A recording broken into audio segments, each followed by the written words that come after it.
Good morning. A very heartfelt welcome on behalf of the David Lynch Foundation and its newest division, Operation Warrior Wellness. And a very special welcome to our veterans and military leaders, to our scientists and medical researchers and guests and members of the press, both here in Los Angeles and connected via webcast all over the world today.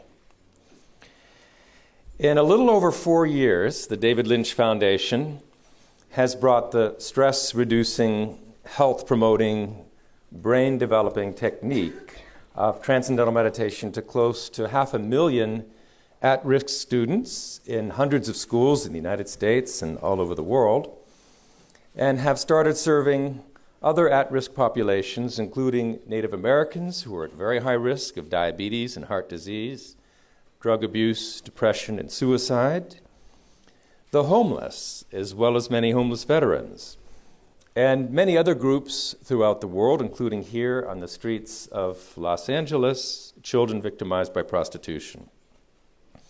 Transcendental meditation is the most widely researched and widely practiced technique for the reduction of stress and the promotion of health and the development of the brain of any technique. It's not a philosophy.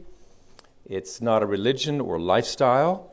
It's a very effortless mental technique practiced for a few minutes twice a day by millions of people all over the world.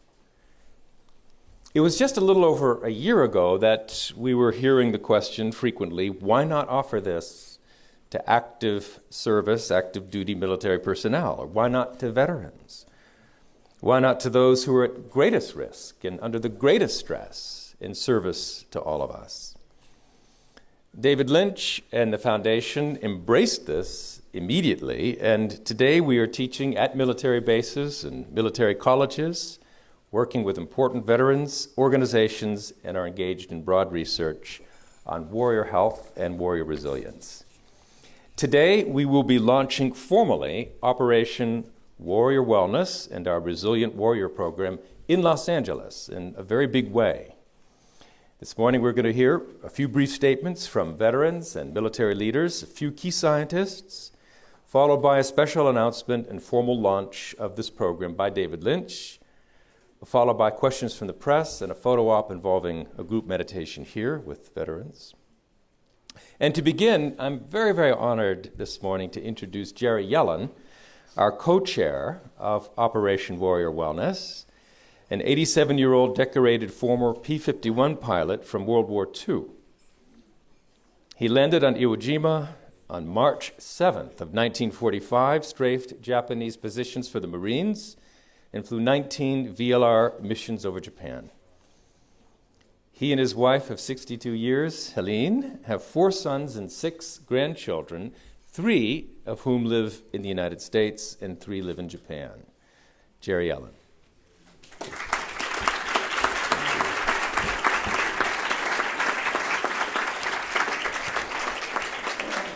Thank you very much. I was just one of 16 million veterans of World War II. We represented 10% of our nation. My war lasted 40 months and covered most of the world. The Afghanistan War began in October 2001, the Iraq War in March of 2003. On this day in 2011, we have been at war in 2 small countries cumulatively for 18 years, 216 months. The financial toll on our country is immeasurable. The physical and mental toll on our troops is and has been devastating, a national disaster. Hundreds of thousands of active duty personnel, discharged veterans and their families suffer from post-traumatic, combat-induced stress, PTS. They are not getting the help that they need. We are here today with men and women who served our country in every war that we have fought since 1941. Among us are representatives of organizations dedicated to helping veterans overcome the scars of war, both physical and mental, and mental that allows them to find their way back into civilian life. I am proud, along with Ed Schloman, to represent Operation Warrior Wellness. We are working diligently with Iraq-Afghanistan Veterans Association, the Wounded Warrior Project, Women Veterans Association of America, and other organizations within the military to bring a solution to all veterans in need. We will expand on that information about our progress later today. All of us, all of our organizations, need the help of all of you to ensure the health and well-being of the 1% of the nation who have been protecting us these past years. We cannot wait. We need your help now. Thank you very much.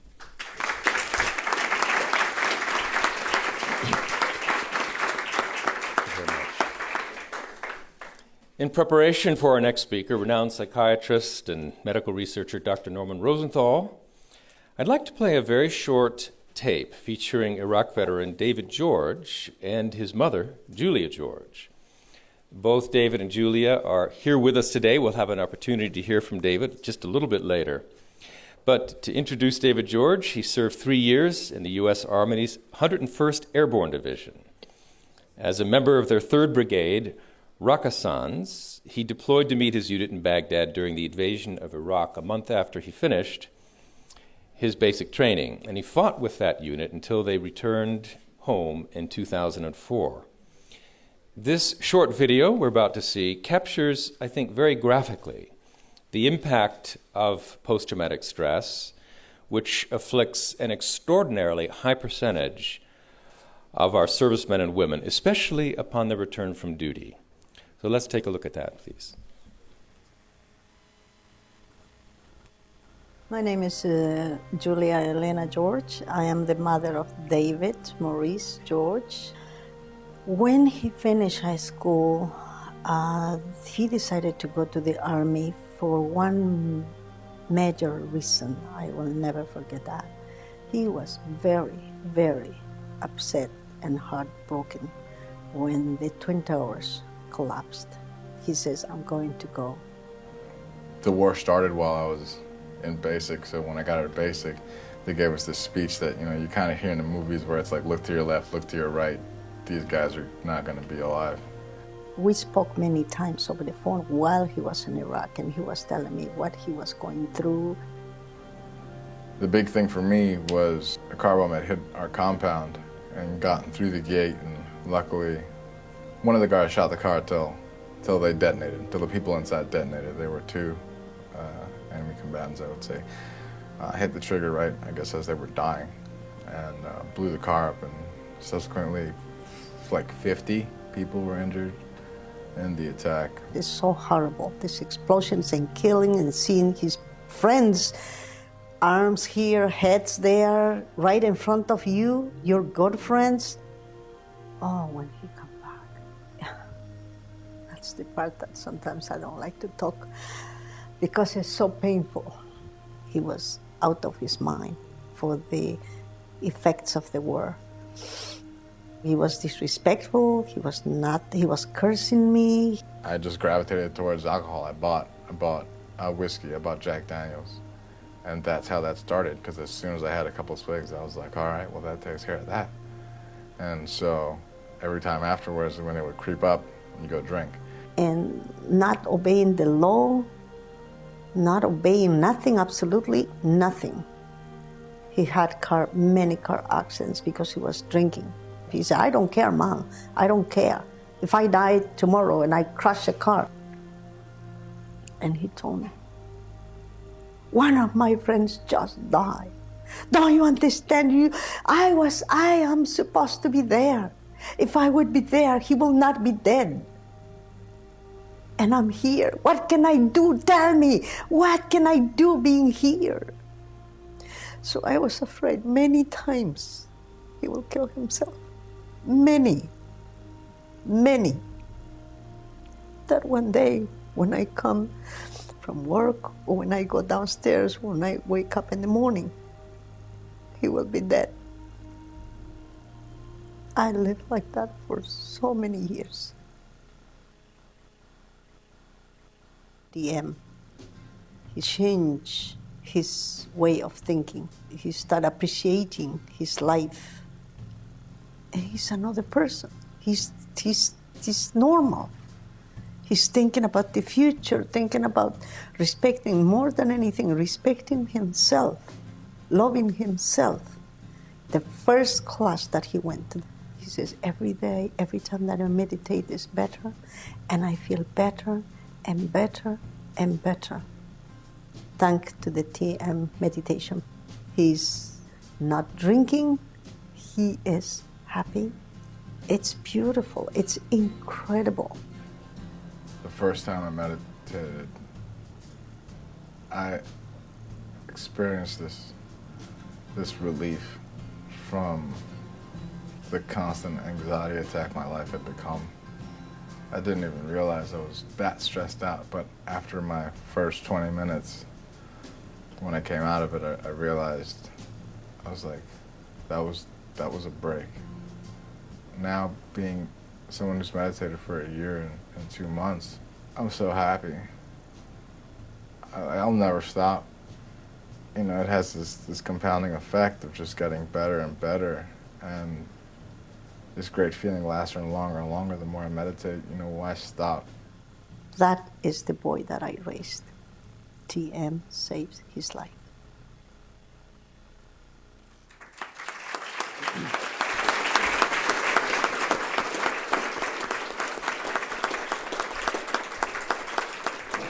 David and Julia, thank you. Firstly, for your patriotic service, but also to both of you for sharing what has been, till recently, a fairly much neglected, devastating side effect of the war on so many millions of people. And thanks for helping to bring that out.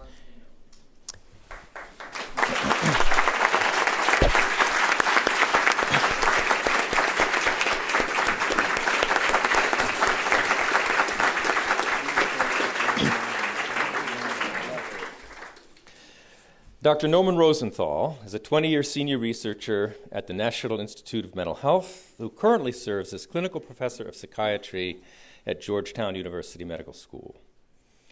Dr. Rosenthal is internationally known for his medical expertise on post-traumatic stress disorder and world-renowned for his pioneering work on seasonal affective disorder, SAD, and for developing light therapy treatments for this disorder. He's the author of over 200 scholarly articles and 5 books for the general public, including the most recent book discussing breakthrough research on the healing and transformative effect of transcendental meditation. Dr. Norman Rosenthal.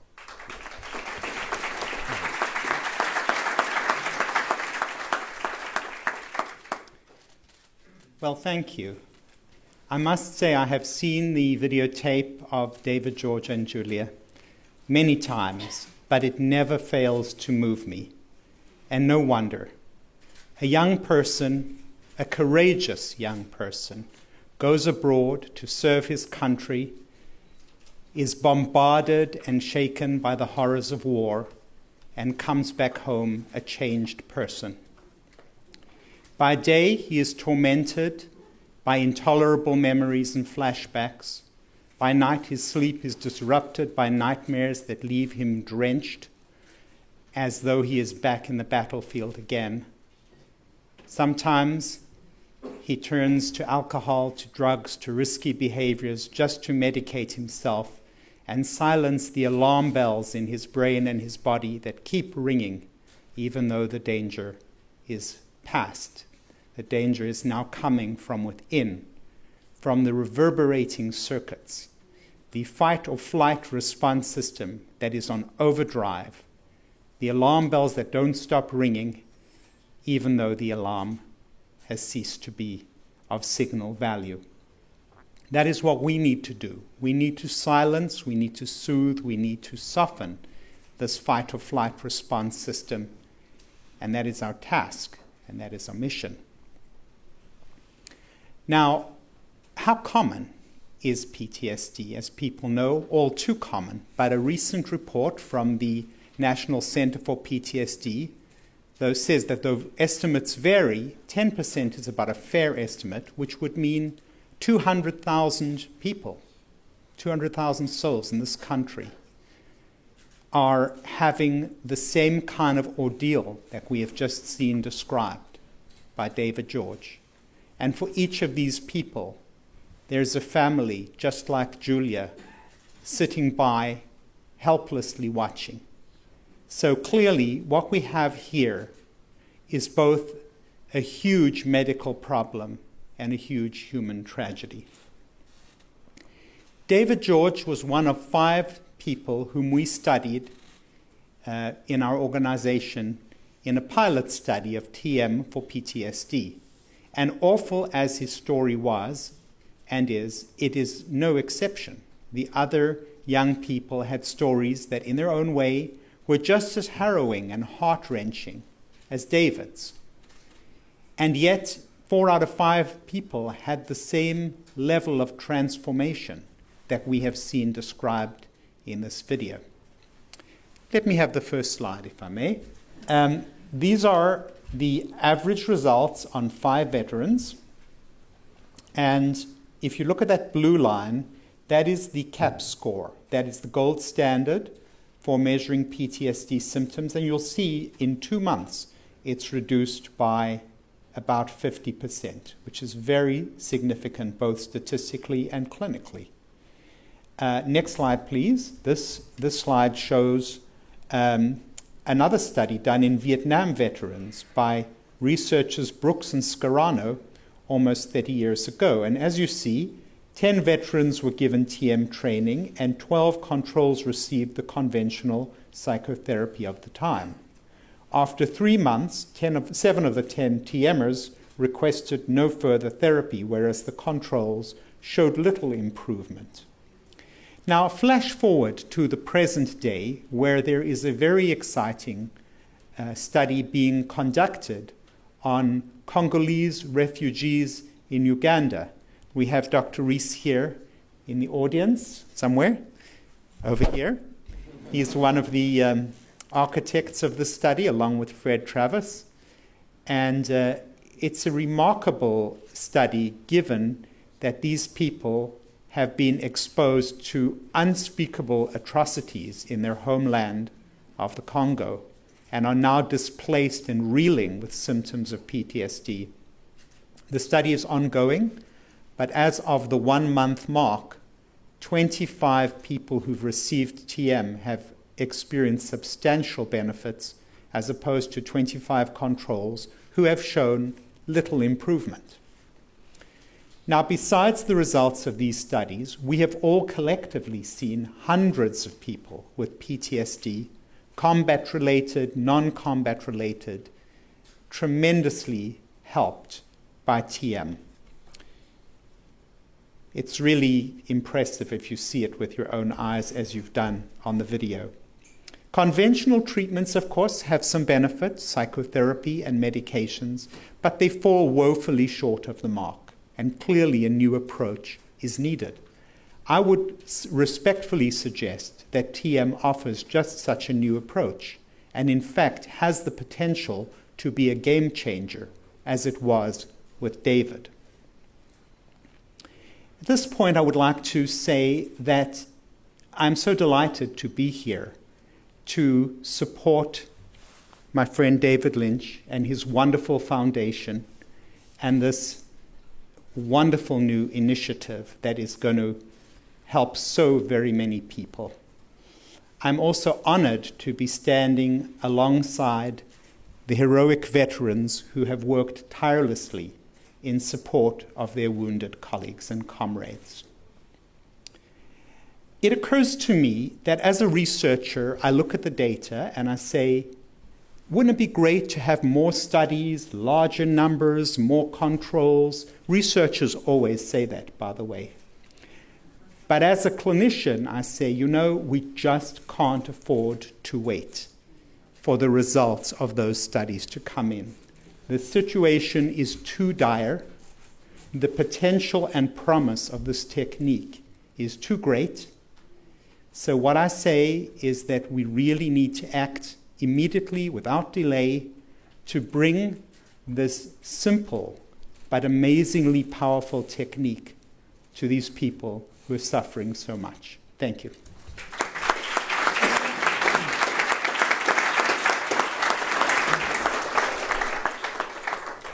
Thank you very much, Norman. Our next speaker is Dr. Serena Grosswald. She is a George Washington University-trained cognitive learning specialist and research investigator at the NIH-funded Center for Natural Medicine and Prevention. She's co-author of a series of trials studying the effects of the TM technique on PTS and resilience among military personnel and veterans. Dr. Serena Grosswald.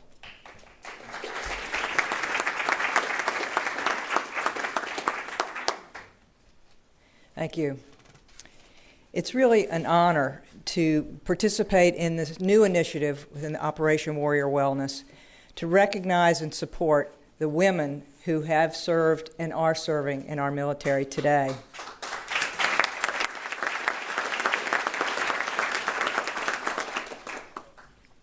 Military women have unique needs that have been under-acknowledged, and in most cases, they've been underserved.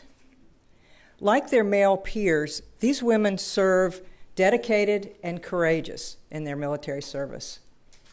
But they have much greater challenges both in their service and when they return home. There's no question that we have an enormous problem in trying to help those who have served to return to their normal lives. But for military women, those challenges are even greater. They would say roughly 25 to 40% of those who are returning from this current war are suffering from post-traumatic stress disorder, as well as the many who have served in previous wars, often suffering silently. But in the general population for women, the prevalence of PTSD is twice that of men. So we can assume that among the military women, the prevalence of PTSD, the percentage of women suffering from post-traumatic stress, is significant. In addition, many military women suffer from another type of trauma, MST, or military sexual trauma, which is only just now beginning to come to light. For these women, not only do they have a greater risk of post-traumatic stress disorder, but they're also at greater risk for many other mental health disorders.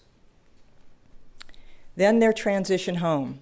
The transition home is difficult for both men and women who have served. But again, for women, the challenges are greater as they try to return to their roles as mothers and caretakers when they've spent a good part of the last several years sublimating those feminine nourishing qualities. As they try to reintegrate and return to their roles, they have very difficult. The divorce rate among women is 3 times that among military women than that of their peers of men. And a staggering 4 times as many military women are homeless than their non-veteran women. Transcendental meditation is a way for these women to reclaim their lives. It's personal, it's private, and it's a resource to help them reduce the stress of the sometimes devastating effects of the trauma that they've experienced in their military service. It can help them restore their nurturing, feminine qualities that they've had to often sublimate for so long, and help them in their transition as they return back to their family and friends. In this challenge of providing for the health and well-being of those who have served our country, Operation Warrior Wellness pledges to be part of the solution. Thank you.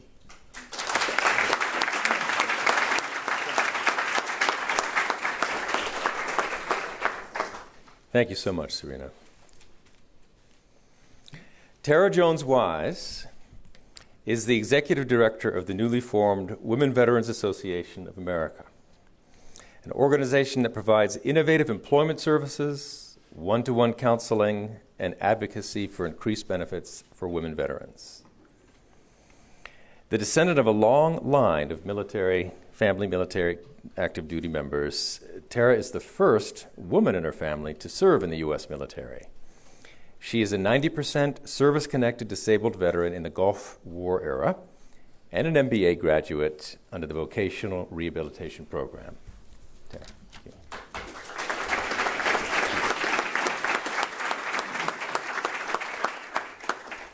Good morning. My name is Tara Jones Wise. I am a service-connected Gulf War era Navy veteran.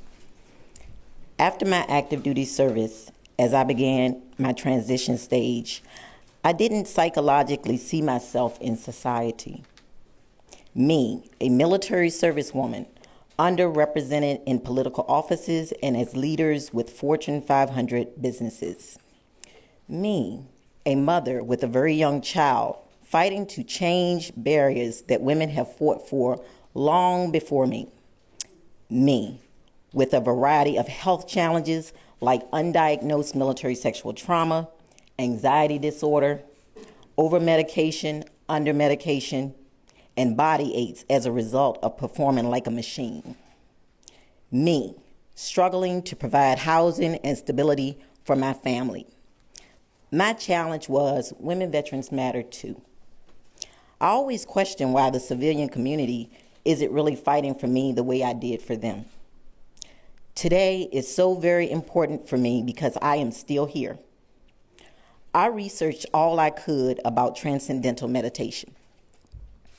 I reached out to them, and they immediately responded to me.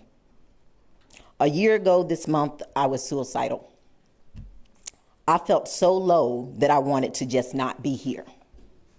Today, I can say I am a meditator. It's that simple. Transcendental meditation saved my life. It calmed my mind, helped to restore my nurturing nature, restored my femininity, and has helped me to become a better thinker. Once I learned I didn't have to depend on anyone else, it makes me feel good inside mentally and physically. Now I can picture my future of being a grandmother, a successful businesswoman, and a strong advocate for my fellow sisters. David Lynch Foundation found me. Well, I guess we found each other. Today I feel like I finally matter for the first time in a long time, thanks to my TM trainers. Thank you.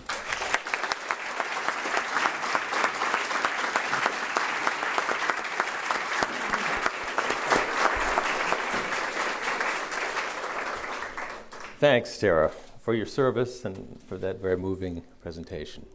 At this point, we have a short video message from Clint Eastwood, who is a very strong supporter of our Operation Warrior Wellness Initiative, and we'll be listening to that for about a minute or two while we shuffle things around on stage a little bit.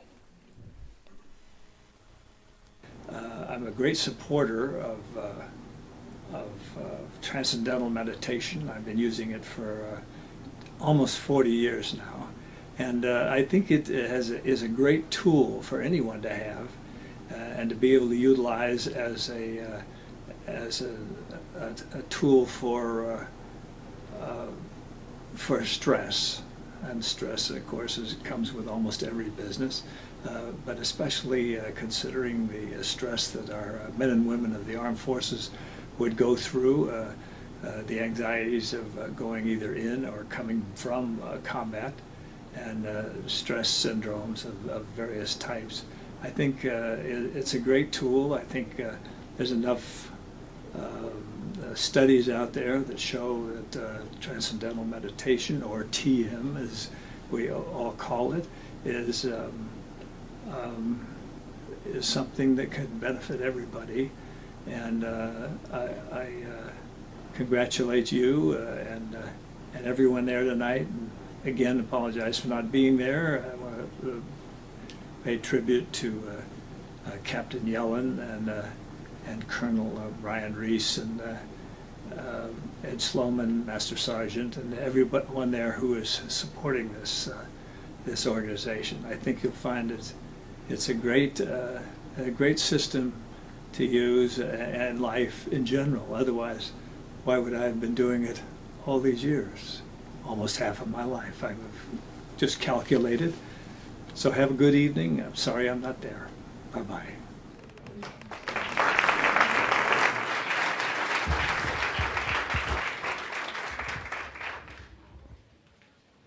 Thank you, Clint. So now at this point, we're going to take a moment to formally launch our Operation Warrior Wellness Initiative in Los Angeles. and to bring this very, very effective and much needed brain-based approach to treating post-traumatic stress to veterans everywhere.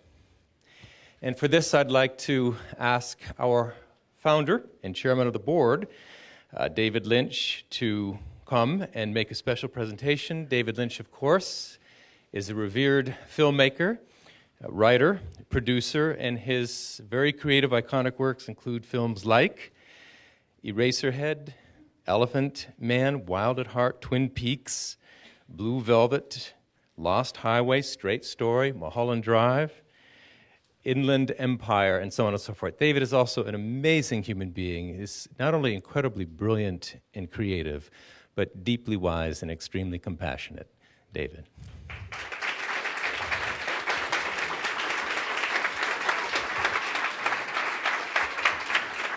Good morning. It is a great honor for me to present this check on behalf of the hard-working, great team of DLF, David Lynch Foundation, and on behalf of the generous donors who gave this money. This check for $1 million to start the help for the great veterans of America. Thank you very much.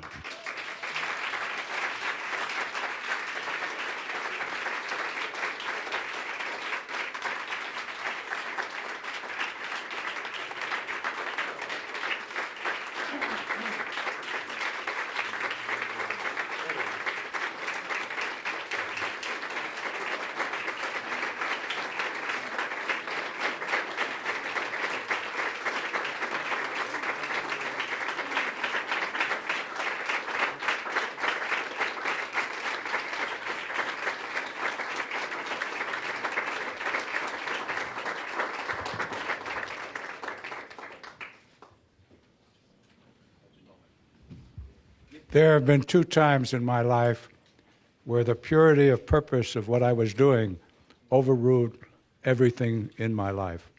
One, when I was 17 years old and war broke out on December 7th, 1941, and I enlisted in the Air Corps at the age of 18. And the second time that the purity of purpose overrides everything that I have ever done is when we started Operation Warrior Wellness to help our veterans. I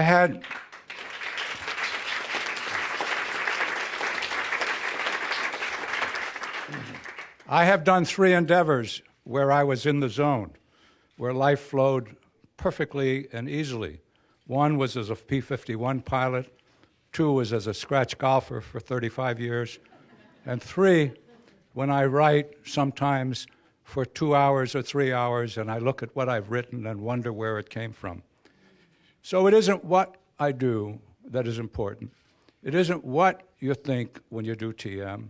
TM is a technique that puts you into the zone of life 20 minutes a day, twice a day, and life flows effortlessly, just like an athletic event. So I gratefully acknowledge this gift from David Lynch and from the people in the audience, and thank you very much.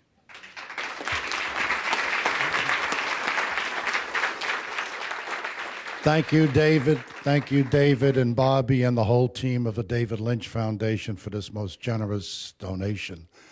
Except that this being LA, I asked for this in cash. But really, this is, as one man once said, one small step for man, one giant leap for our veterans. God bless. Semper Fi.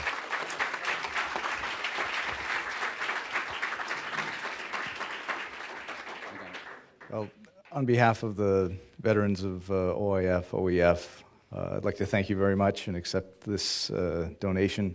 It reflects a marvelous commitment to address the needs of our veterans, and it's much appreciated. Thank you.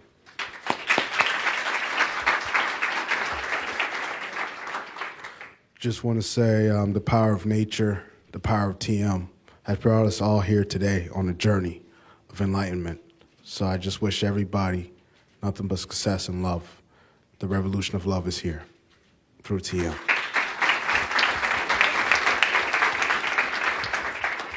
On behalf of the Wounded Warrior Project, I'd like to thank you for your generosity. Our goal that we have with the Wounded Warrior Project is to make this generation the most well-adjusted generation of wounded warriors in our nation's history, and I look forward to see what the changes we can make in our warriors' lives.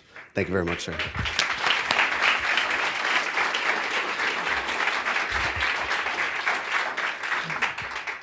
Wow, this is so amazing. We really do need the support. Women veterans really do matter.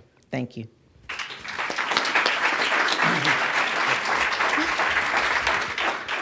The support's very important, and to see that it's actually coming through and reaching veterans like us, like me, Dr. Rosenthal helped me learn, it's really important. So my mom was there to support me. She's really got me through it, and support is key, as well as TM. You gotta do the TM too. But the support, thank you for the support. And there you go. I have this.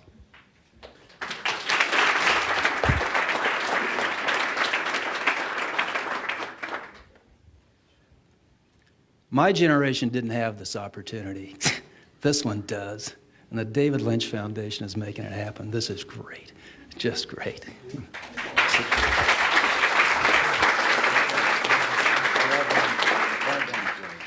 So many lives have already been transformed through the power of TM for veterans, and I only hope that many more will be affected by this donation. Thank you.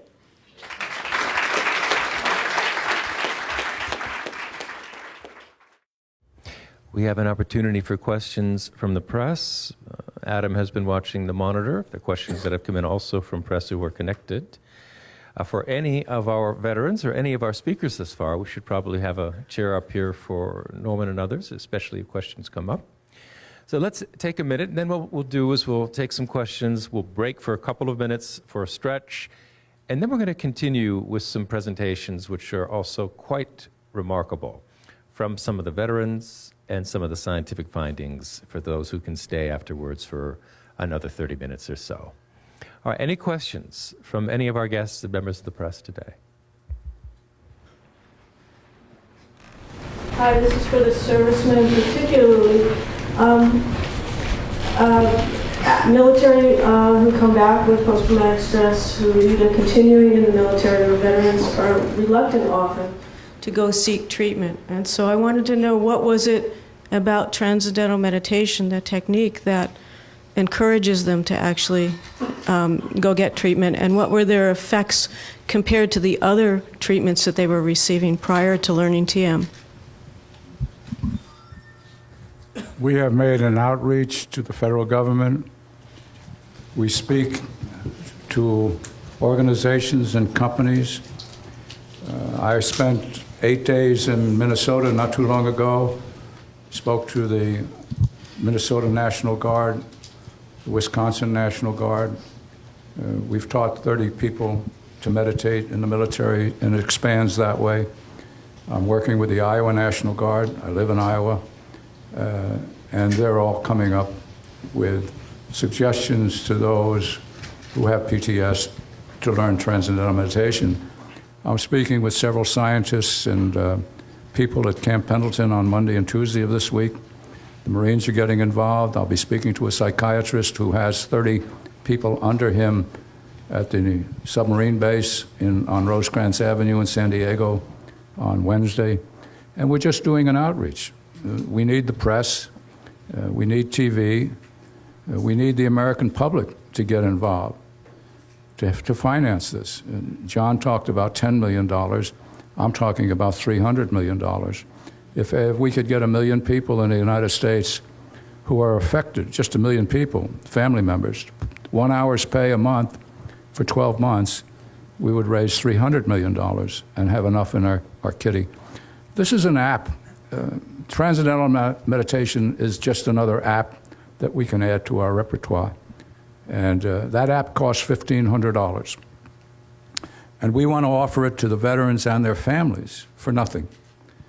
And we have possibly 1,200,000 people who need transcendental meditation. So the outreach is to the companies. Through the IAVA, Bristol-Myers Squibb has put an initiative out for their employees that they can donate part of their pay for mental health of veterans. And we're going to talk about that tomorrow night at the gala, at our event. I think any veteran suffering would want to do what, man or woman, would want to do what Clint Eastwood tells them is good.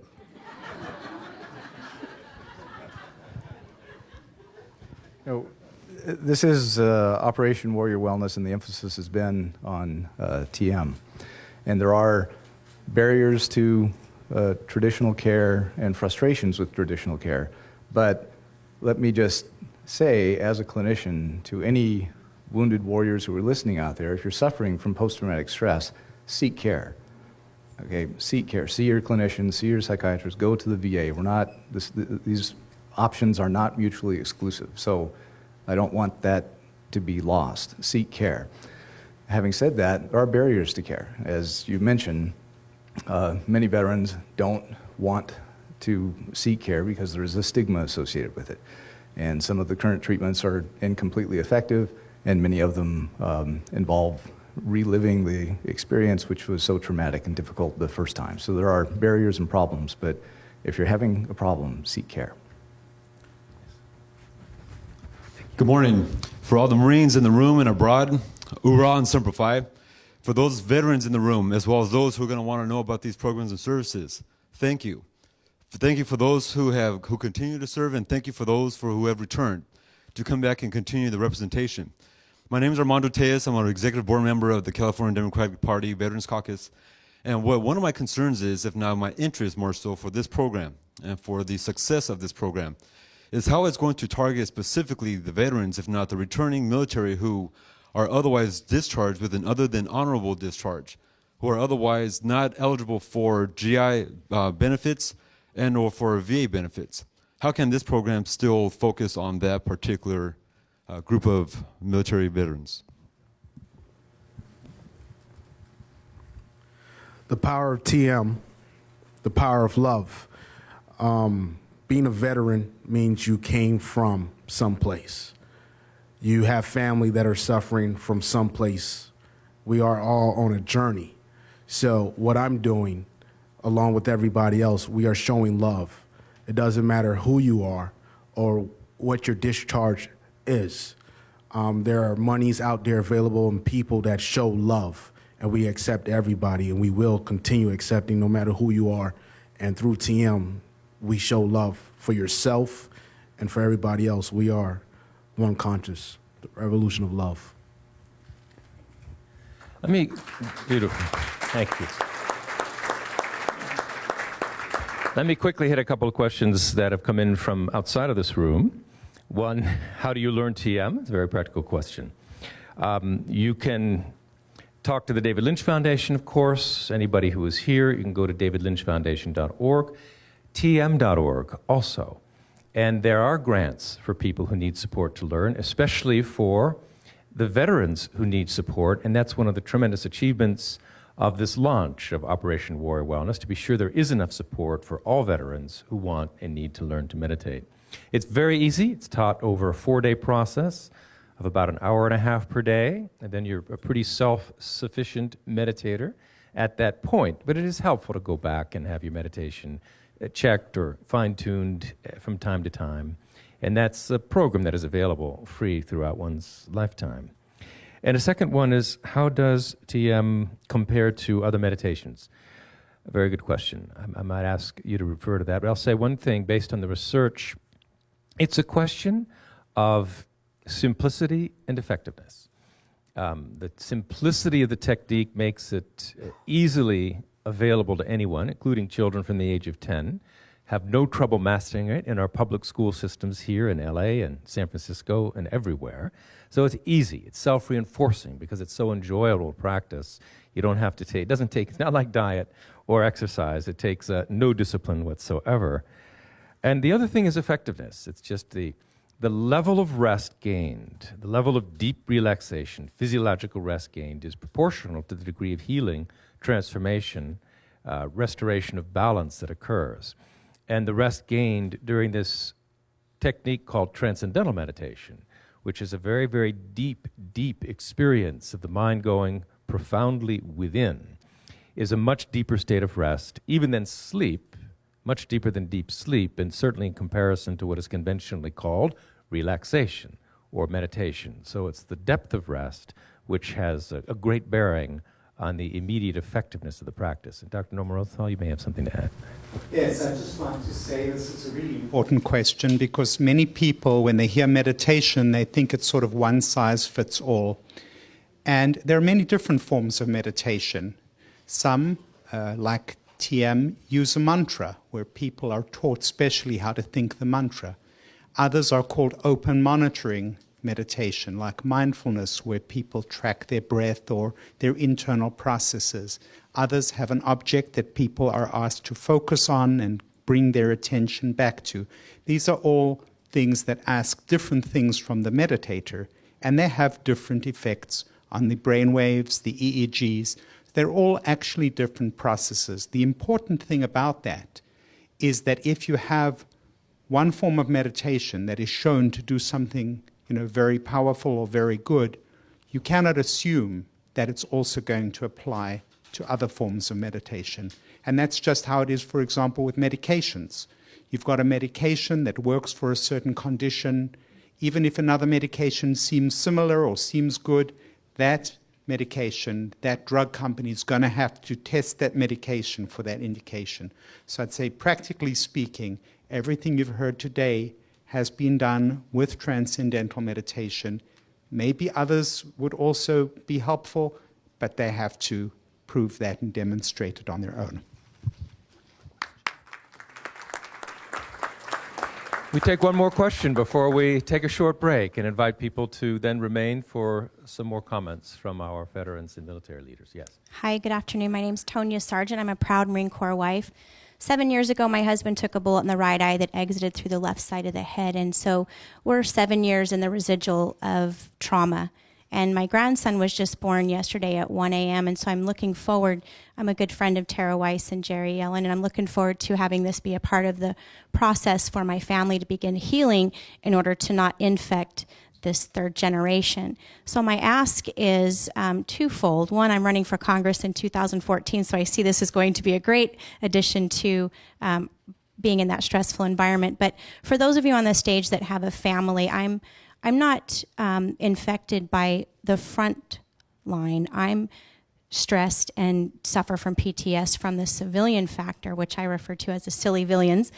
But I don't get the support on this end, and I'm traumatized from the residual of the initial trauma. So my question again is, for those of you on the stage that have a family, how is this a positive ripple effect from a self-centered situation?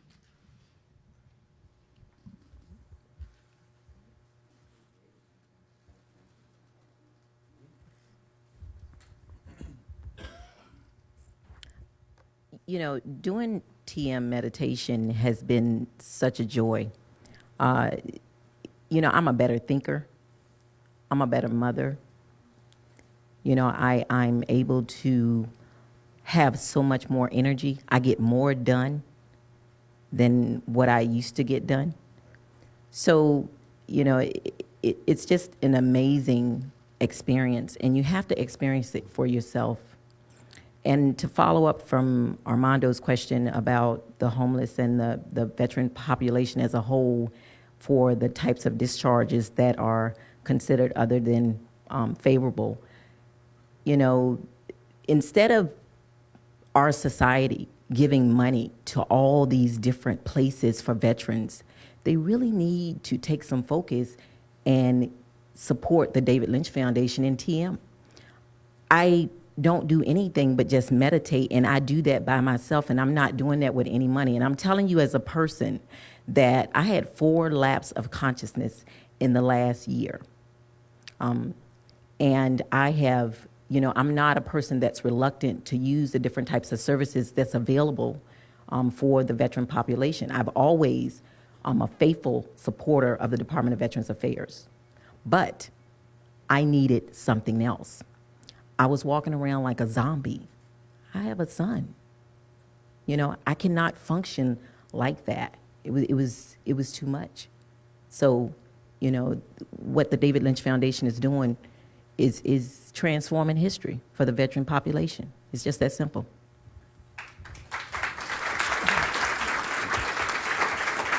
I belong to the elite service-disabled veteran-owned businesses of America. And California, you mentioned you are going to be running for office.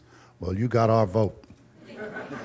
One of the things is California is one of the most veteran-friendly states in the country. You can change America by starting right here in LA. You have already Congressman Filner, who's a wonderful, wonderful man. So it could start here. That's it.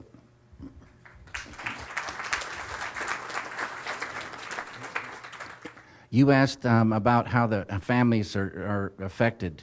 And everybody knows when someone's miserable and they're suffering and they have torment and anger and all this behavior, it affects them, it poisons them, but it poisons everybody around them.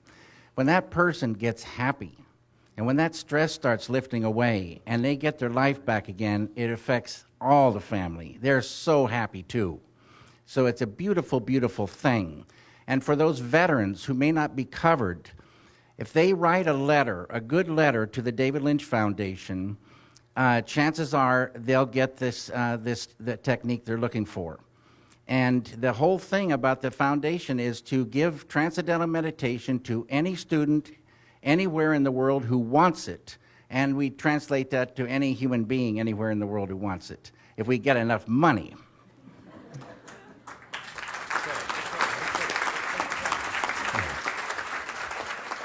On that wonderful note, we're going to take a break, and we're going to come back in about 2-3 minutes, and we have some incredible things, I think, to hear. So if you can stay, please do stay and join us. Thank you very, very much for being with us this morning. It's a wonderful pleasure for me to introduce one of my favorite human beings, and that is Dan Burks.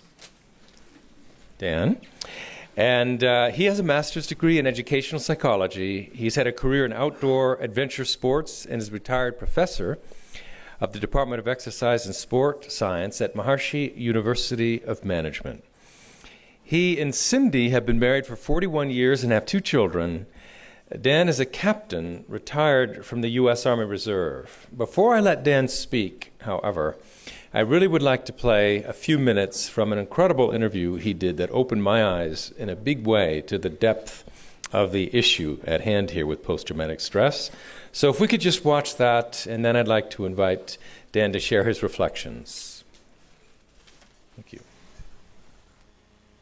December 18th, 1967, Newsweek. Yeah, 5 days after my birthday. This is a story called The Day's Work. And this is my unit. We went out and got ambushed. And this is me. Yeah, doing my job. We were attacked at this place called Buda. That fight went on for 2 weeks. 2 weeks. 2 weeks. The first night, I killed 14 people.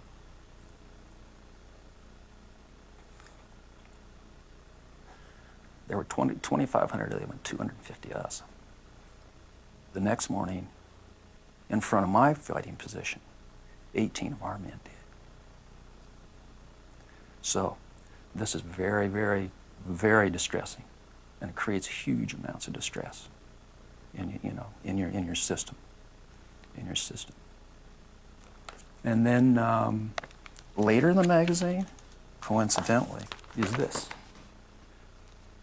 This is an article about Maharishi Mahesh Yogi and a couple guys in my platoon. One of them got the magazine, and he came running over. He said, "Burks, you got to read this."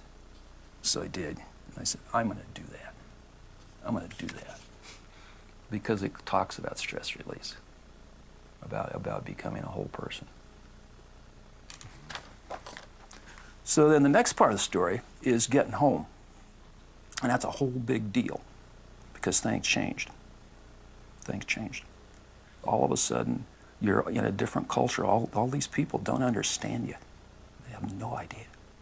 They don't realize that you're always still in the rubber plantation of the jungle. You're always on an adrenaline high.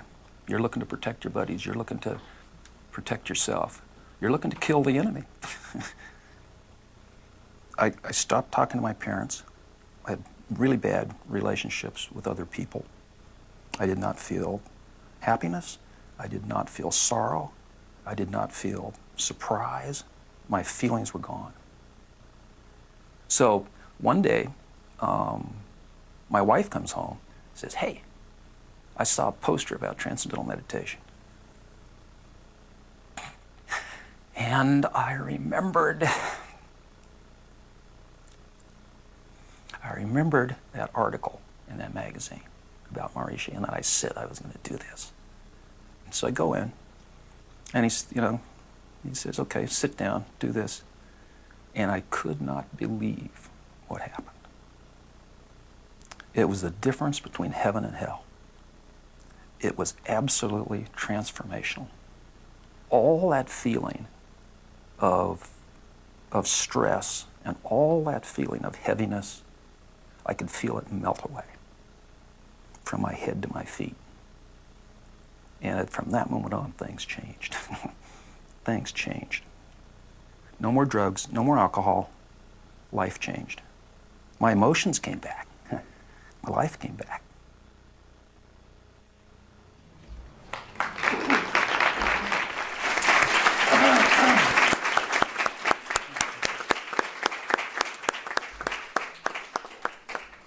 "44 years ago today, I was getting on a Chinook helicopter with my platoon for a battalion mission. We had 25 KIA out of that battalion. A month later, my company of 120 had lost an entire platoon, 30 guys KIA.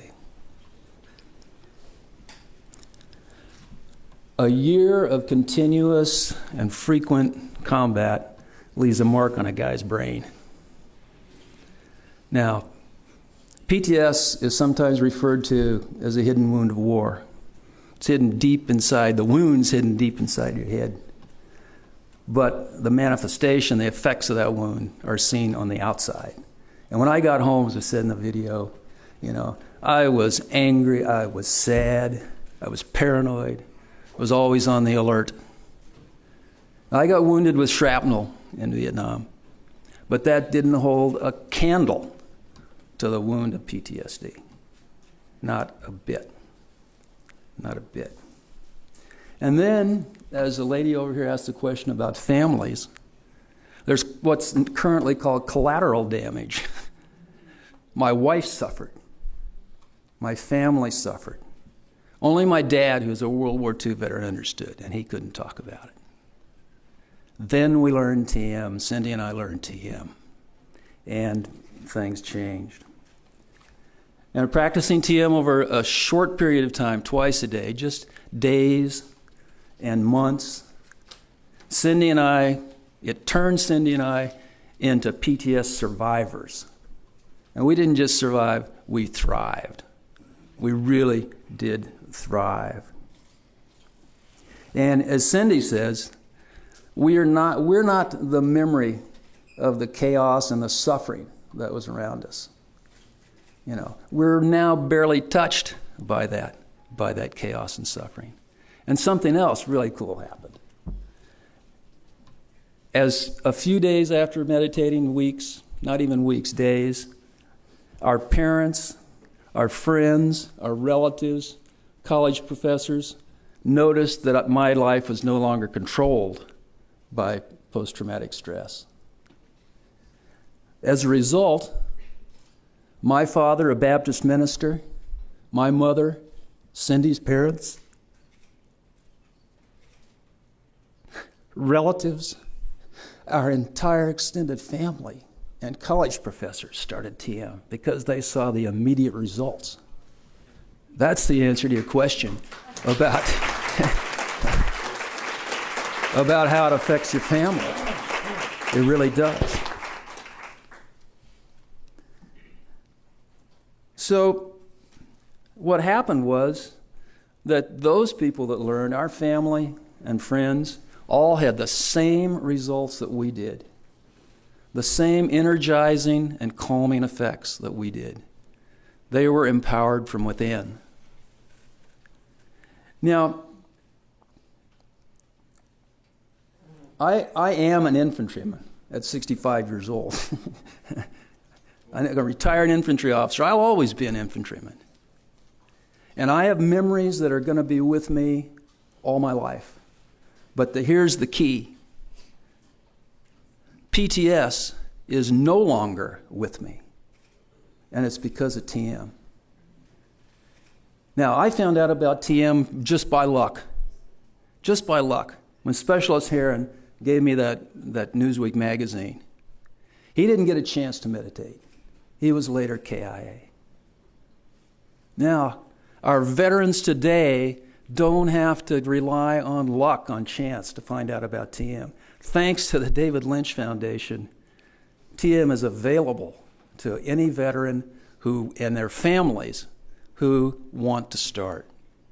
Now, the David Lynch Foundation is partnering with other veterans organizations dedicated to restoring the health of all of our warriors. Now, my experience with Transcendental Meditation is that it allowed me to take charge of my life. It allowed me to take charge of my life. And with the regular practice of Transcendental Meditation, you servicemen and veterans, this is an old Army saying, but you can become all you can be. And guess what? You're going to become more than you ever thought you could be. So, there's no screwing around. Don't waste time. Take the initiative, take charge.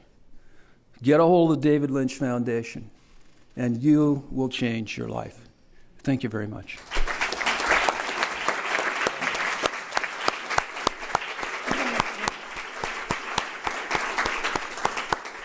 Thank you, Dan. That's incredible. Sometimes people hear about PTS for the first time and they say, well, that's psychological, isn't it? And like any wound, it's physical, it's physiological.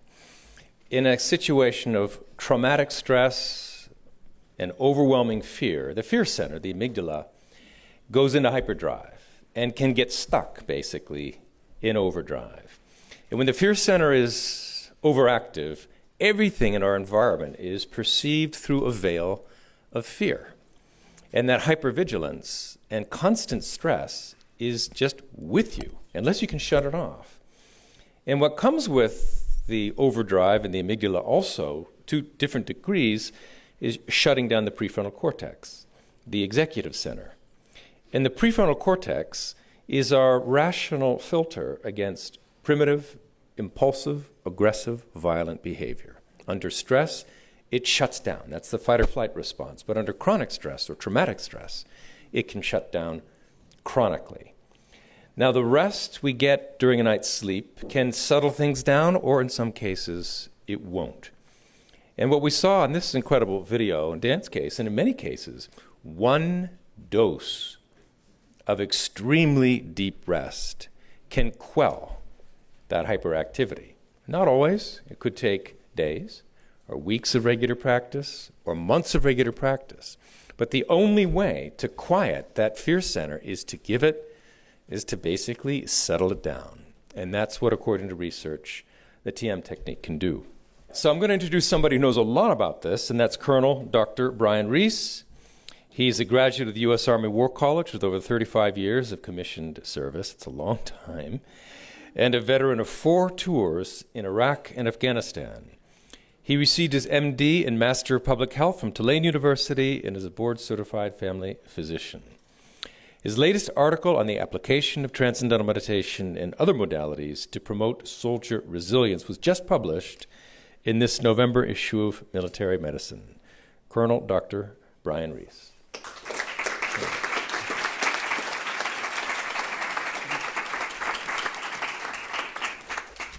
Well, I don't know what I'll be able to add to what's already been said, but that won't stop me. I have 4 minutes, and I know I'm supposed to cut it short, so I'm going to get rid of all the verbs, but you're going to get it. So I'm talking about resilience in 4 minutes. Now, the Army recognizes the need for resilience. It defines it as the ability to bounce back from challenging experiences. And as Dr. John mentioned, the article that I wrote, I screened thousands of articles and reviewed, actually read a bunch of them. And then looked at 33 different meditative techniques, looked at the data over the domains of soldier resilience, and assuming that there are direct relationships between better health, lower blood pressure, freedom from anxiety and stress, better workplace interrelationships, family relationships, and so forth. Looking at all those, I concluded that TM is a very suitable intervention to propose for soldiers before they get broken by combat. There is no test, there's no x-ray that you can do to measure resilience yet, but I think the surrogate markers that we've looked at with all the data that's out there are appropriate. Now, it makes sense that stress management could prepare soldiers, might make them more resilient. But I really don't think it has much to do with relaxation. You know, if you think about the origins of TM, these yogis and seers living in caves in the north of India many thousands of years ago, stress management, relaxation, are probably not very high on their list of concerns. So it's just an epiphenomenon that we can study, but something else is going on, and I'll come to that.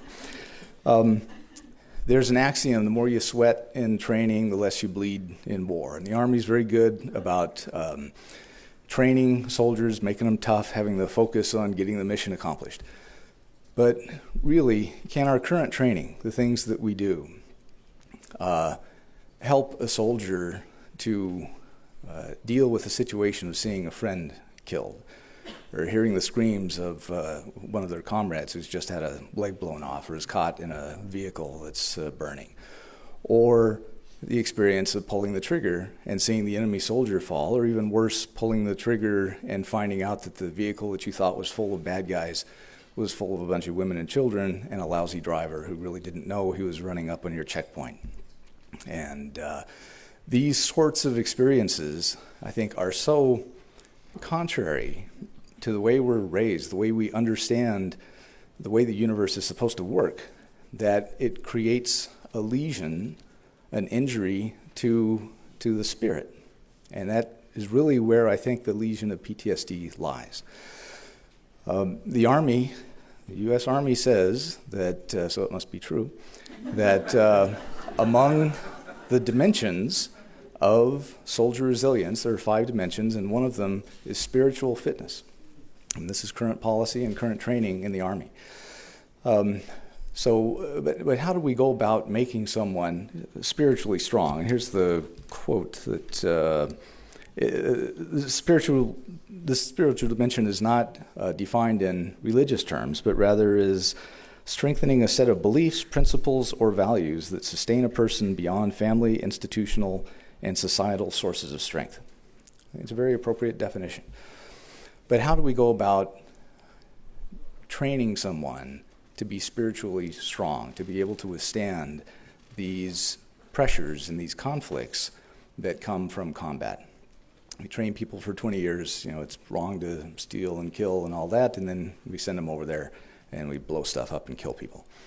So, and then they come back, and I think if we were to look at the subset of soldiers suffering from PTSD who have completed suicides, I think we would find that guilt, and this hasn't been studied that I don't know of, but I think that is where the action is. Guilt about surviving, guilt about killing the enemy, guilt about killing civilians on the battlefield. And on the one hand, you've got someone who believes, I'm a good person, I deserve to live, I deserve to be loved, I'm good. And on the other hand, look what I did. Look what happened over there. And when that tension can't be reconciled, then I think someone might take his life. So since I'm approaching retirement, I can pretty much say what I want. And I think this is the particular value of TM, of Transcendental Meditation, and that is the identification of the individual mind with universality. It enables that style of functioning where the mind settles down to its least excited state, which is beyond thought, it's calm, it's unified, it's without boundaries, and it's without these tensions and opposites. And in my opinion, I think the key to Soldier resilience is going to be the experience and the culturing and the establishment of that state and style of functioning of the mind and body in soldiers. Thank you very much.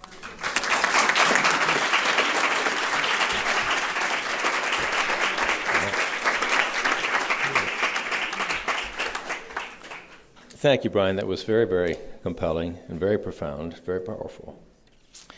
At this point, we're going to invite Dr. Sarita Grosswald back, who shared some very moving remarks, very compelling remarks earlier today on the special importance of Operation Warrior Wellness for women veterans.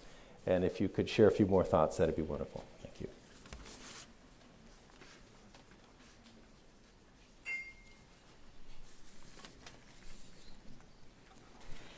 Thank you.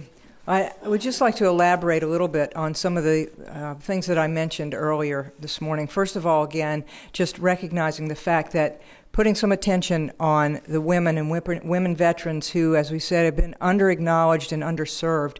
And this new initiative with Operation Warrior Wellness, very exciting. We hope to really make a difference for these women and begin to raise awareness for something that really has not gotten a lot of attention. A big issue for these women is trying to prove themselves in the military. They have to prove both to themselves that they can exist in a world that's predominantly a man's world, and also be able to prove to others that they are getting over it. They have to combat the notion that women are weaker, that they can't do what men can do, and consequently they have to sublimate what are their natural qualities of femininity, their natural qualities of nurturing. These are qualities that then when they come home, they are back into their family life, their friends' life. There was the question that was asked of the press about how does this affect the family. The family, whether it's a man who's serving or a woman who's serving, the effect is they try to transition back as someone else has taken on a lead role in the family while they were gone. If they have children, 40% of women who are serving in the military have children. When they return, they're children who have not seen them in however long a period of time, or that they've been deployed and back and deployed and back. And these children have not been able to have that constant connection with a parent, with their mother, with that nurturing aspect that only a mother can play. And so for the child, for the woman who's returned, for the other family members there, that transition is very difficult. And a woman has to then get back in touch with those qualities. And Tara can talk a little bit about that. She explained to me recently just the aspect of getting ready for an event tomorrow night and being able to get back in touch with getting a dress, with wearing heels. These are challenges that are very unique to women. And then the other aspect, as I mentioned earlier, military sexual trauma. Something we've not heard a lot about. Women who have been in the military, this is a long underground issue. A recent study by the Veterans Administration showed that of the women who were coming to the VA, 55% of those women report that they were sexually harassed. 23%, almost a quarter of them, report that they were sexually assaulted. So this is a trauma that they're living with, that there's not a lot of attention on, and there's not a lot of services yet to provide to these women. So part of what we want to do is be able to fill that gap, to give them something that's personal and private. And again, the question was mentioned earlier about those who don't want to come forward about their traumas. It's a very strong issue for men with PTS, very strong issue with women who have suffered MST. The aspect that transcendental meditation is perfect, personal and private, something that they can learn that's a resource to them, that they don't have to say what the trauma is if they don't want to. I also wanted to mention that someone had asked me, one of the press, what exactly is transcendental meditation? What is that experience? And you've heard them talk about their experiences and how it's changed their life, but I just want to mention very briefly what it is. And it's a natural technique that doesn't involve controlling the mind or trying to force the mind to do anything. It's a very simple, natural technique that allows the mind to experience thought at quieter and quieter and quieter states until eventually they lose even the boundaries of that thought to experience their own consciousness without that conscious thought. And the effects on the mind and body are profound. And that also what we see is that women who have suffered trauma, whichever type of trauma it is, they have greater likelihood of significant other mental disorders later. And the fact that this technique, the ability to reduce those stresses, also reduces the likelihood of all of these other disorders. So again, Operation Warrior Wellness, with this new initiative, particularly on women, we pledge to be part of the solution for these women and to help fill that gap. Thank you.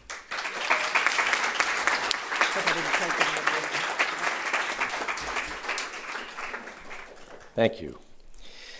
Next, I'm going to introduce Supriya Vidik, who spent 6 years serving in the U.S. Army, 4 of them as a sergeant. She had numerous diverse and challenging missions as part of the Signal Corps that took her overseas to Iraq, Kuwait, and South Korea, as well as many locations stateside. Currently, she's a student at Maharishi University of Management and will be graduating in May with a degree in media and communications. And she's going to share her personal experience with military and TM. Thank you.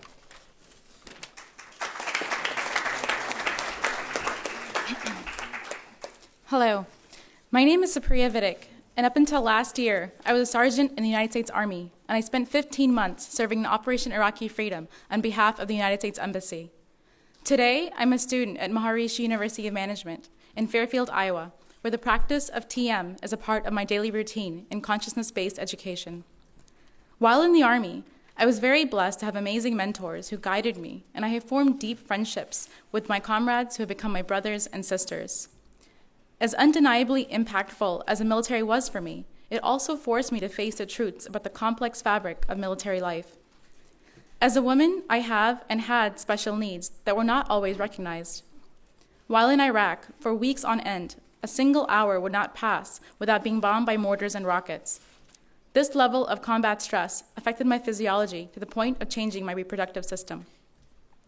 Besides my own personal experiences, as a leader, I saw many issues affect female soldiers that I led and served alongside with, like how to be a mother while overseas, and also upon returning back home.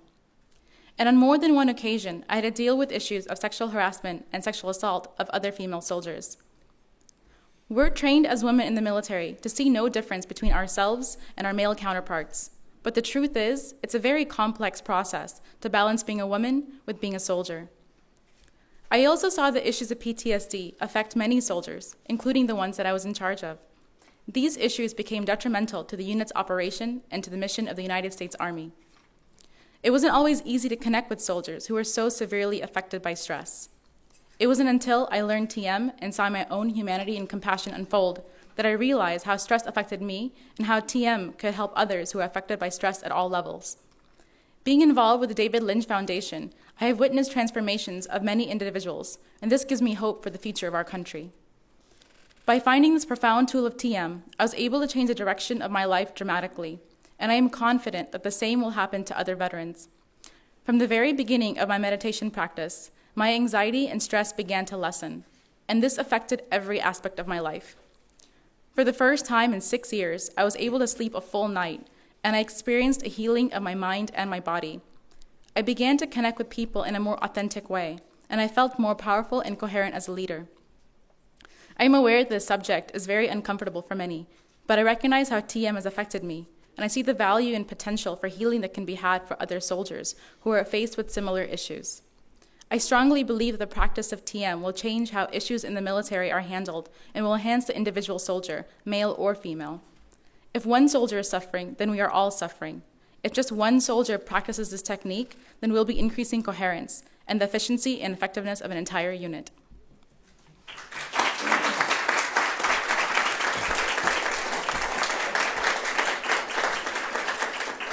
Thank you. Beautiful. A little earlier, we had the opportunity to hear the incredible interview with David, George, and Julia. And at this point, I'd like to take a few minutes to invite David back to reflect a little bit on his experience in the military and the use of TM. Thanks. Thank you. I've spent like 10 hours writing this, but I'm not a good reader, so I'll just freestyle. off the top of my head. This is such a severe issue, this PTS, and I've been meditating for several years now, 2 years, 7 months, and a couple days, and 3 to be exact. And I'm removed from it enough to when I see myself after a year and 2 months, I really felt happy. I remember that video and making it, and I remember smiling. And then I see it. I've only seen it 5 times because I don't like seeing my mom like that. I remember it wasn't a good time. But now, like, I smile, and I know I'm smiling, and I see myself smiling in videos and pictures, whatever. And then the video after a year and 2 months, I felt it, but I couldn't really show it. And I think I'm showing it. I think I look all right. Thanks, man. Okay.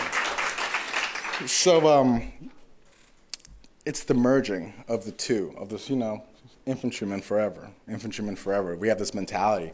When you're hurt in the military, you do 2 things. You drink water and drive on, or you drink water, take Motrin, and drive on. Like, that's what you do. That's just the way that you fix everything, or you drink alcohol. And with doing TM, you're not taking anything as much as you are giving yourself the opportunity to reflect, like, inward, and really get to know yourself more so you can bring that out. And like I'm doing right now, unifying that with a message that I have that is real. And before I started doing TM, when I was in that hole of the PTSD, it was drab. I couldn't show it. I felt it, but it was still overwhelming me to the point where the things I wanted to say and how I wanted to say them wouldn't come out exactly how I wanted it, whereas now it's a little different. So the experiences, I think about the great things. Like lately, now that I'm have this ability to reflect on my life and look forward to things and really just get in touch with myself. It was the war and it was learning TM. Those are the last 2 things, in the last 5 years. Those are things that stand out. When I'm old, I'm going to be like, war, TM, I wouldn't trade my experience in the war, even though it wasn't the best. It could have been better, nicer, I don't know. I wouldn't trade it for anything except for that $1 million check. But there's nothing I would trade TM for. That's something that I'm going to stay doing that I really feel has affected me. And because of how it's helped me be more the way I want to be, it's allowing me to speak and really try to convey the message that TM helps. And the David Lynch Foundation, is trying to help push that as well. So I'm going to do as much as I can. And TM has really helped me answer the questions, like, what would you do? You ever see, the stuff in the movie? What would you do in that situation? I went to war, and I found myself in those situations, and I was like, whoa, I'm not acting the way I thought I was, because I'm scared. And then, TM, after learning that, have you ever seen TV? It's like, oh, a person's up there talking to people. What would I do in that situation? And I can answer that, and that's as much as I can. I have the ability to, and the sense that I can do as much as I can with whatever it is that I put my mind to. And right now, trying to get other veterans that are suffering or families that are just having to deal with the issues that they do. I don't know. I'm the soldier. I'm not the family. But if I can help, spread the word, and then I'll do it as best as I can. And TM has allowed me to really come in here, reach in my soul, show embarrassing videos of me, my mom and I. But it's helped me be able to go inside and try to grab something real and share it with anybody that's willing to listen. And y'all are here as a good support, so thank you. And my name is David George.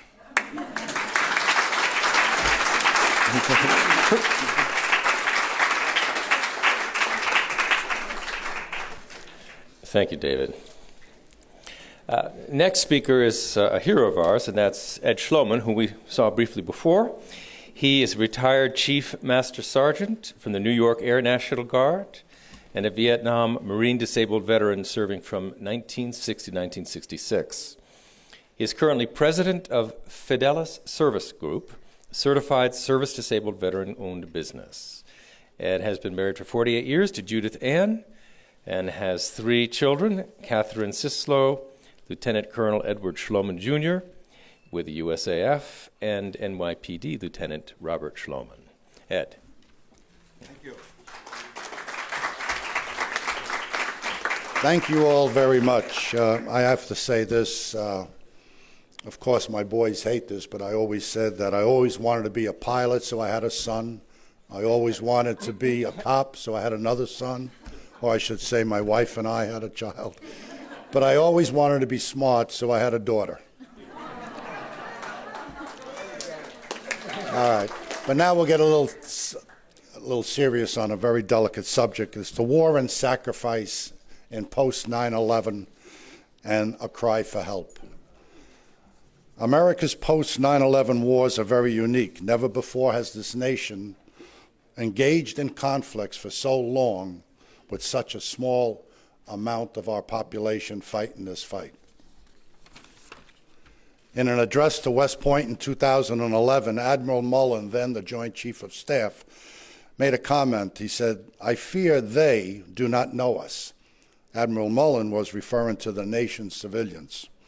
"I fear they do not comprehend the full weight of the burden we carry or the price we pay when we return from battle."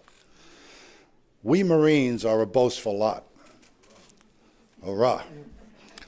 A Marine friend told me once that President Obama in 2009 made a comment, and he said, "Freedom is not free, but the United States Marine Corps will pay most of your share." However, there is one word in that statement that is not emphasized enough. The word is most. We will pay most of your share. That means there is still room for the rest of us to contribute. We are here in LA to ask for that assistance. We shall be in New York City in April of 2012, requesting the same from them. In LA and in New York, and between these two great cities, is that 1% who has pledged their lives to protect us. That 1% is our military. In 2007, a private sector security agent was making $1,222 a day, whereas an Army sergeant was making $190 a day. Recently, you have seen in the media people using the slogan of 1% versus the 99%. Supposedly, 99% want what that 1% has. The way I use this percentile is, we, the 99%, owe that 1% what we have today. Operation Warrior Wellness is talking about a different 1%. We are talking about our newest, greatest generation. We want them to know that we are there for them. We are here to let them know that your anxiety, your depression, your sleeplessness, your substance abuse, your family disruptions, and other symptoms of post-traumatic stress can be addressed by a proven medical treatment that heals the mind. We want to offer you a warrior's mindset, and it is offered through Transcendental Meditation, or TM. 2011 is a bittersweet year for Operation Warrior Wellness. It was a year we heard of terrible statistics regarding our veterans. I won't repeat all of them, but a few need to stand out. July 2011 was a record number of suicides for the Army, 32. 160 suicides by mid-2011. 13% of the veterans are unemployed today. Now comes the good news. Numerous veterans have successfully learned TM, as you heard today. We established strategic alliances with many major veteran groups, such as the Iraq-Afghanistan Veterans of America, the Wounded Warrior Project, Norwich Military Academy, and the U.S. Army, to name just a few. David Lynch today pledged $1 million to assist our 1%. The Department of Veterans Affairs is looking for proposals today for TM for veterans. The Department of Veterans Affairs and all military branches are giving their all to support those who are suffering from post-traumatic stress. And you got to hear about how a World War II P-51 fighter pilot picked up a Vietnam Marine veteran on Iwo Jima in 2010, and with the help of Bobby Roth, David Lynch and his team started Operation Warrior Wellness. PTS is not an American problem. It is a global one that needs to be addressed by our world leaders. Thank you. Operation Warrior Wellness is available to partner with any other nation. We have a global cure for a global problem. In closing, we are asking corporate America you 99% that are out there, and our government leadership to provide the necessary support through donations, to establish public law to help veterans with employment, and to offer financial assistance to Operation Warrior Wellness. And if by chance this press release happens to find its way into the hands of Mrs. Obama and Mrs. Biden, we would like to sit down with you two and discuss how we are changing the lives of our military and their families one mind at a time.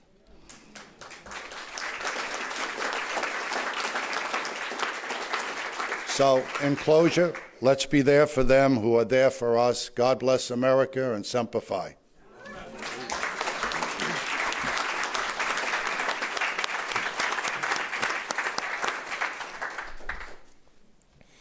Thanks, Ed, for all you're doing for veterans and for Operation Warrior Wellness.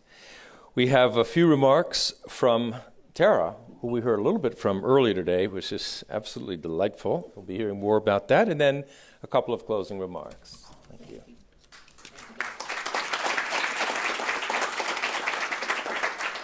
You know, I always like to, it's always so much fun to come amongst my military counterparts because we start getting this tug of war over our different branches of service. But what I will tell you today is there's 1.8 million women that served in the U.S. military. Veterans. Veteran women existing in our nation. My sisters. Women are chemically made up different than men. During boot camp, military women give up a part of their femininity for the overall acceptance into what has historically been considered a male-dominated culture. Women are nurturing, motherly, and emotionally connected to nature. We sacrifice a part of our femininity to conform to the distinctive image as a soldier. After service, part of our transition is finding our path back to womanhood. Women veterans matter. Thank you.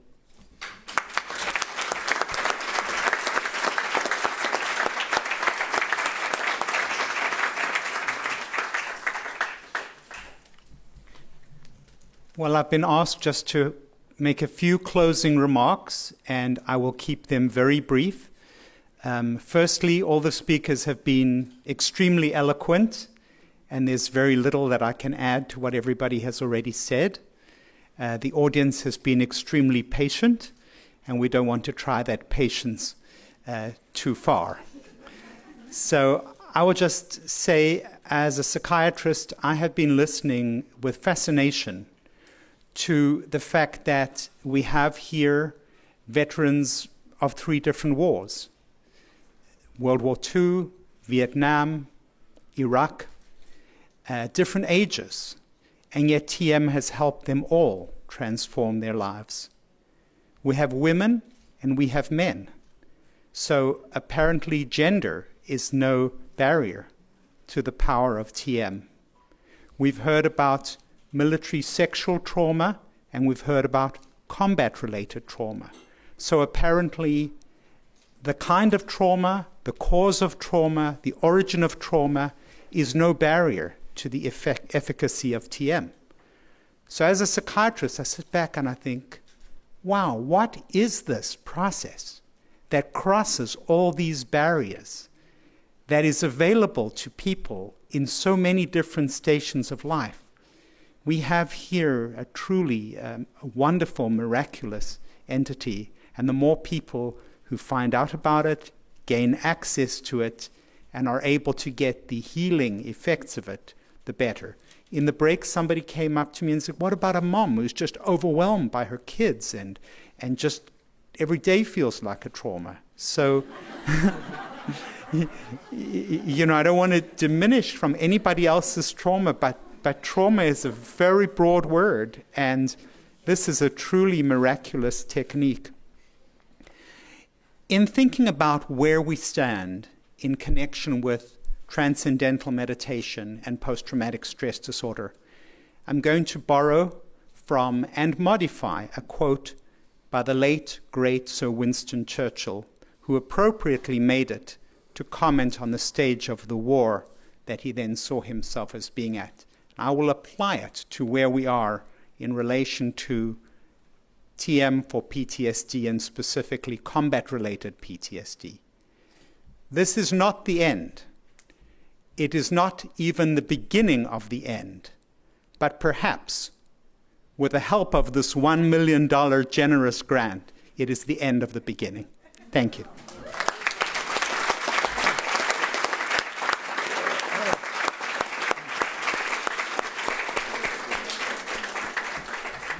Thank you all so very kindly for coming, and those who are connected from afar, thank you for tuning in. Please give generously. Thank you. Good job.